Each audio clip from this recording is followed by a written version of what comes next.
A little later that day, I'm coming up from a dive when I see, wait, are they fighting or... When I realize my mistake, I back off immediately. But then his wingman, this little fish homie, sucker punches me out of nowhere for being a creep. Ouch! Hey, come on, easy, man. Honest mistake.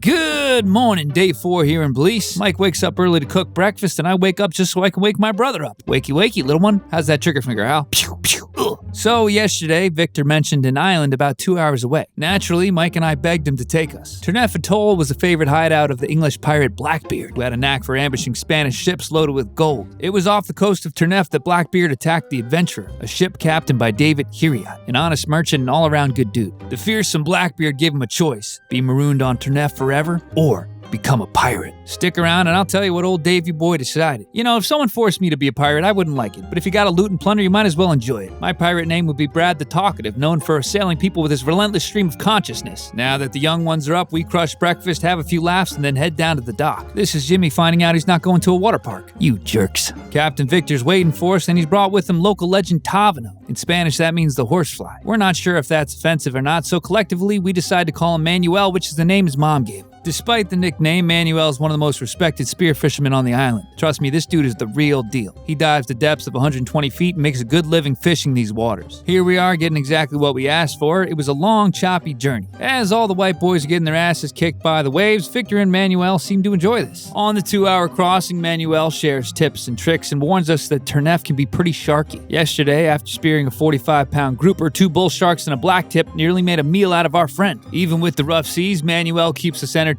with wild stories of monster fish and near-death experiences. Just 18 months ago, a grouper spine stabbed him in the leg. After an infection, the local doctors wanted to amputate, but the community came together and sent him to Ecuador for treatment, and today, he's back in the water and stronger than ever. We continue to cross the vast ocean, and finally, we arrive. Look at this crystal blue drink. It was in these waters that Blackbeard did his skinny dipping. What a fearsome sight that must have been. Captain Victor's so excited he could barely contain himself. I give myself a little pep talk, and whee! Holy mackerel, there's a Spanish mackerel. Now, spearfishing is all about timing. If you rush the shot, no fish for the pot. Wait too long and that fish be gone. Ready, aim, sushi, baby! Show 'em how we do it, Mike. I swim this beauty to the surface and get it out of the water. No need to send an invite to any sharks in the area. The boat swings by and Captain Victor tells me that he's very proud of me. After a little celebrating, we toss that fish in the cooler and it's back into the drink, or as I like to call it, Blackbeard's booty water. I re-sling my spear, drop down on this grouper, and no sushi for you. Remember that whole thing about waiting too long to take your shot? Actually, that's a pretty good metaphor for life. When I get to the surface, Manuel throws a fish at me. The ultimate insult in spear fisherman culture. The worst part, I don't even have a fish to throw back at him. So I retreat into the ocean and hide my shame. Wait, what's that there?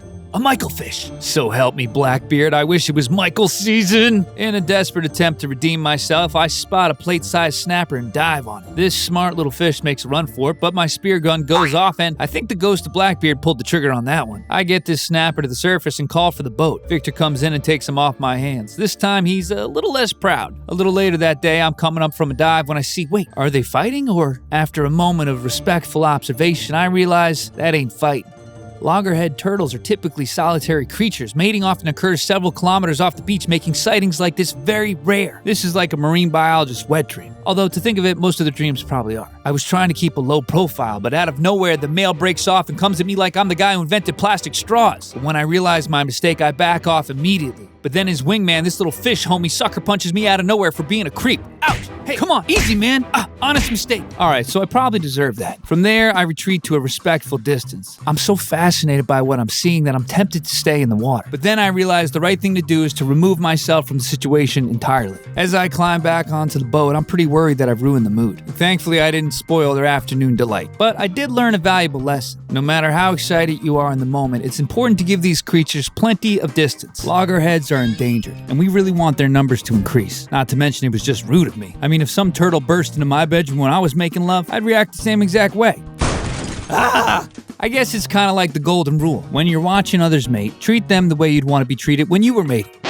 Wait, does that make sense? We leave our sweet lovers behind and pack it up for the day. On the boat, we share a beer and plenty of underwater adventures. Oh, speaking of adventures, let's get back to poor David Hiriot, who's been taken captive by Blackbeard himself and given a choice. Be stranded on an island forever, or join up with Blackbeard's motley crew. What do you think he did? I'll give you 3 seconds to decide. 3, 2, 1. Arr, it's a pirate's life for me, Davy said, and he joined up with Blackbeard's fleet and was assigned to the Revenge, one of Blackbeard's favorite ships, a 10-gun sloop. Ah, poor Davy. Back at the dock, there's plenty of fish to go around. Obviously, the big ones here are Manuel. Oh, I almost forgot. I shot this Barracuda, but my GoPro wasn't rolling. Anyway, there I am with my 2 favorite fish and a big dumb smile on my face. All that diving made us pretty hungry, so Manuel sends us over to a friend's place called Anglers. We order some drinks and the chef sends us some complimentary fish soup. It was delicious. Thankfully, this shark was on the wall and not in the water with us. Man, do these Belizeans know how to cook. Once again, the hogfish is deep fried, the mackerel, barracuda, and grouper are blackened to perfection, but the real spice is good friends and the primal satisfaction of catching your own dinner. We left that place stuffed with fish and gratitude. What an amazing day. Back at the villa, we try to sing Michael happy birthday, but true to form, he refuses. Instead, we sing to nobody. Although in the middle of the night, I do hear him get up and start devouring his cake. And that is day 4. I'm too tired to make any more jokes, so I'll see you in the morning, my sweet sea puppies. Okay, one more. You guys don't mind if I watch for a little bit, right? I'm just so fascinated by you. You're so interesting.